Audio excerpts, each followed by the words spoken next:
I'm Reggie Beeman. Welcome to the Waterbury OIC YouTube channel. Today I am blessed to have as my guest Kevin Taylor, who's the Executive Director of the Neighborhood Housing Services of Waterbury. Kevin, welcome. Thank you for having me. Oh, it's good to see you. Kevin, you have come back to our city after being away from our city just for college, and you've become an architect. You were a senior planner at the Waterbury Development Corporation, but now you are the executive director of the Neighborhood Housing Services of Waterbury. Tell us a little bit about the why you chose NHS. Well, the reason why I chose NHS is because I think it's important that Waterbury focuses on the neighborhoods.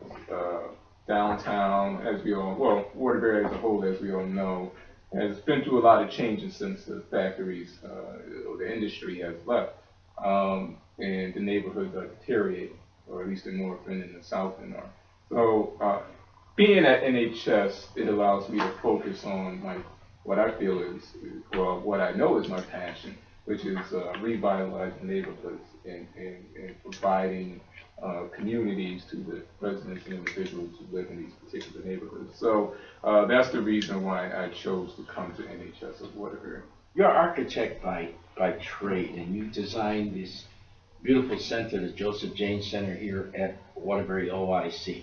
You, as I mentioned earlier, you also worked in the Waterbury Development Corporation. Your background really prepares you for leadership in our community, not only in terms of physical development, but also human development.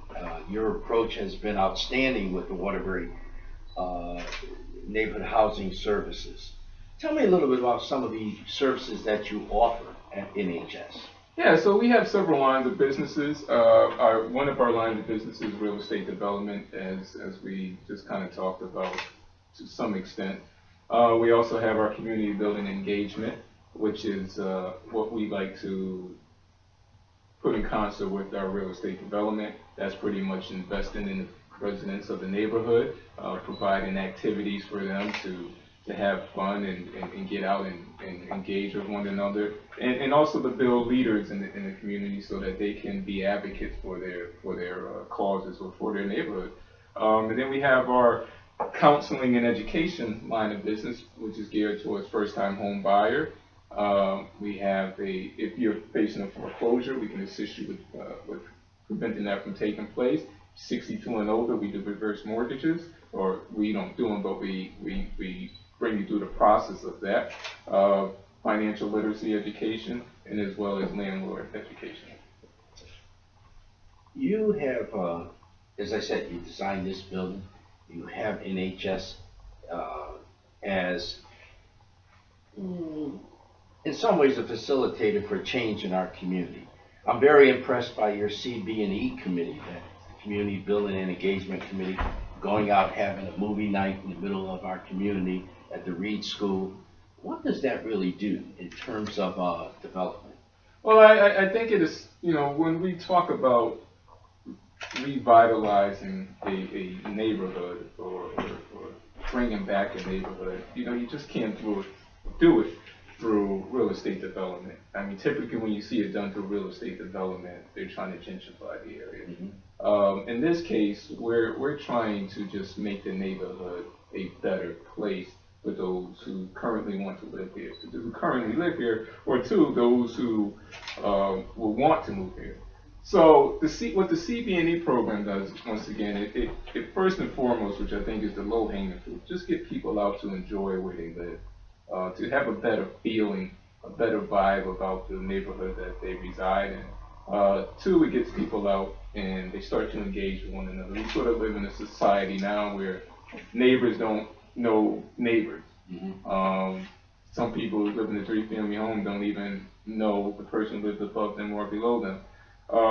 And then the third thing is, once you start to get these people out, having conversation with one another, or conversing with one another, and they start to become engaged and become advocates for their neighborhood. We believe it's a comprehensive approach to real estate development, and it's what's going to sustain the neighborhood in the long run as we come through with better housing stock and and some mixed-use developed retail space and so forth. Earlier in a conversation, we discussed green space and how you felt that was very important, especially in the inner city. Elaborate a little bit on green space. Well, studies have been done regarding green space, and it has been proven that green space nature provides it allows, especially kids, but even in adults as well, it gives them a better mental state and also provides a healthier atmosphere for them. You can go through the whole science thing about filtering out the pollution, this and that and so forth, but when people have green space, they're a little more apt to do things from an exercise energetic standpoint. But it also allows people to kind of just sit back and relax and sort of, calm themselves, meditate, rest, and so forth. And so, I think, Mayor Bloomberg in New York, he was a genius when when all these real estate developments started taking place in Manhattan under his mayoralship. And one of the things he stressed, or that he forced developers to do every time they built a residential tower or whatever the case may be, they had to also provide green space for the public. And he even knows that you can't have all of this asphalt and concrete. You have to have some nature. You have to have some green space where people can get out and just enjoy themselves. And so it's the same thing here. We have the thinking or the mindset that every time we do something on a particular block, we're going to provide some green space.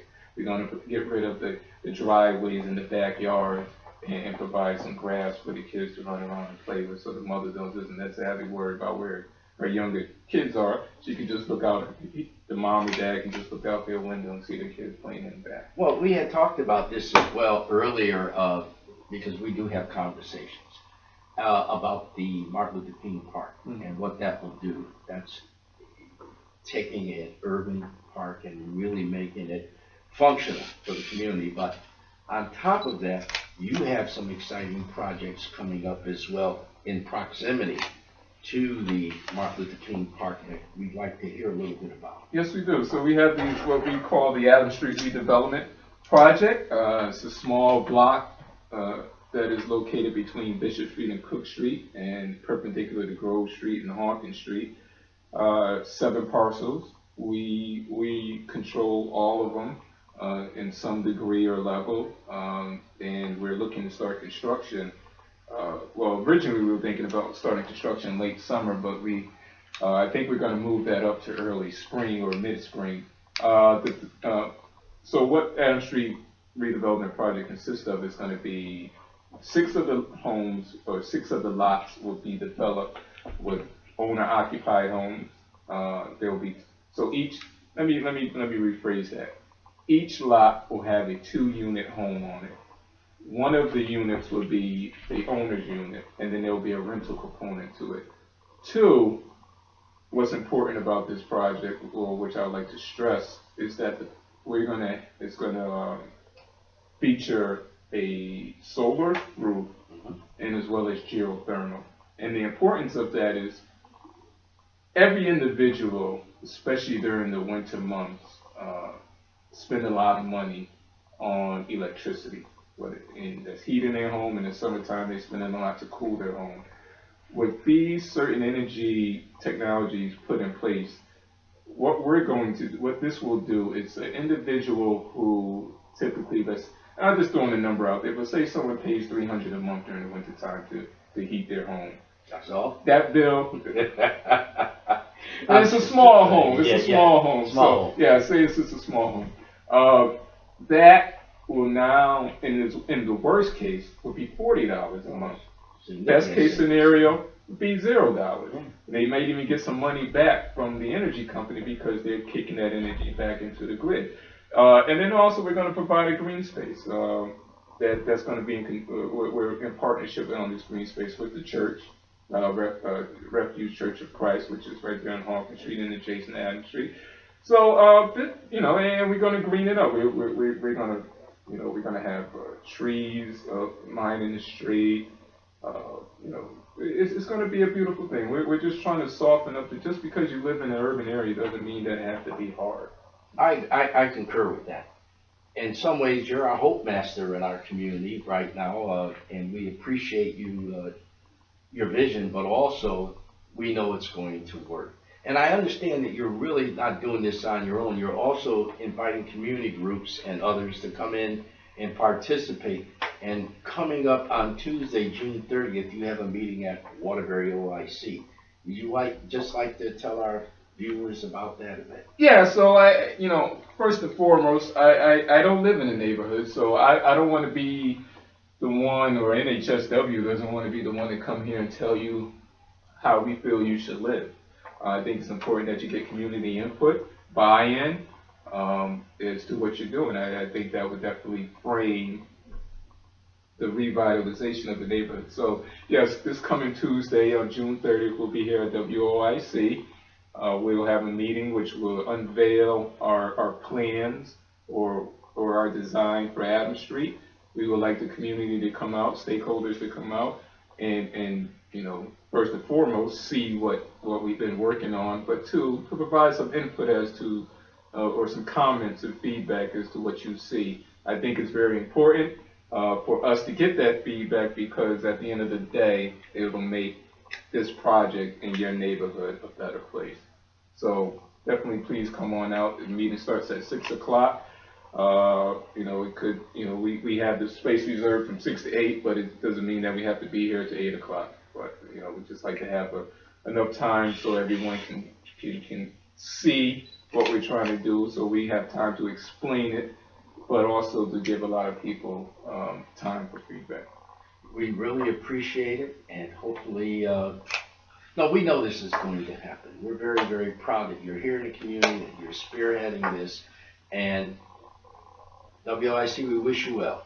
Thanks a lot, dear Kevin Taylor, for joining us here on WIC YouTube. Take care.